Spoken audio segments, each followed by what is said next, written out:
I think what a lot of people get wrong is that I'm not building this company to like make the most money or get people to spend the most time on this in the next quarter or the next year, right? I mean, I've been doing this for 17 years at this point, and I'm still relatively young, and have a lot more that I want to do over the coming decades. So, like, I think that it's too simplistic to say, "Hey, this might increase time in the near term, therefore it's what you're going to do." Because I actually think a deeper look at kind of what my incentives are, the incentives of a company that are focused on the long term, is to basically do what people are going to find valuable over time, not what is going to draw people's attention today. The other thing that I'd say is that I think a lot of times people look at this from the perspective of media, um, or kind of information or civic discourse.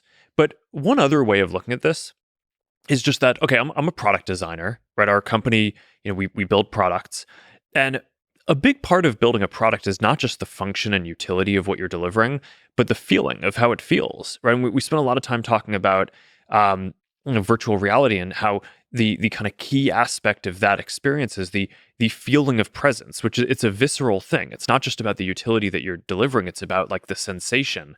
And similarly, yeah, I care a lot about how people feel when they use our products. And I don't want to build products that make people angry. I mean, that's like not, I think, what we're here on this earth to do, is to, build something that, people spend a bunch of time doing and it just kind of makes them angrier at other people. I mean, I think that that's not good. That's not what I think would be sort of a good use of our time or a good contribution to the world. So, okay, it's like people, they tell us on a per content basis, does this thing, do I like it? Do I love it? Does it make me angry? Does it make me sad?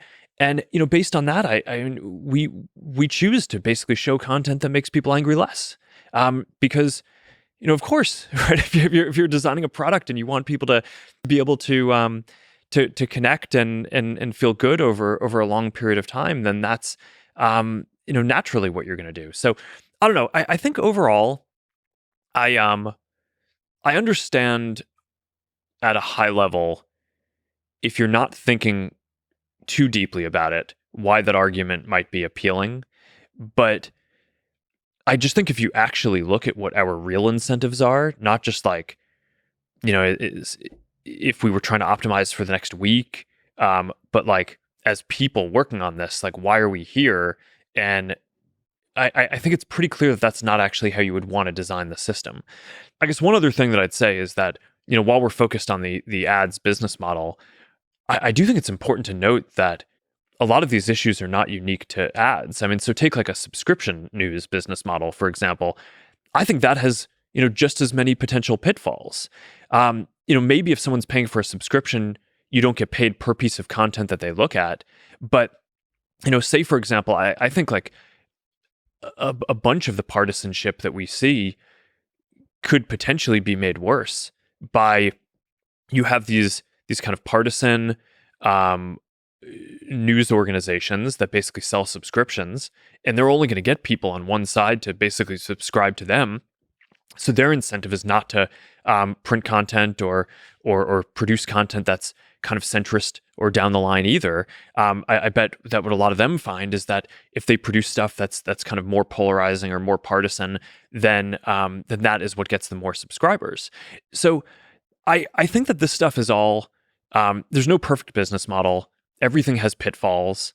The thing that I think is great about advertising is it makes it so the consumer service is free, which if you believe that everyone should have a voice and everyone should be able to connect, then that's a great thing, as opposed to building a luxury service that not everyone can afford.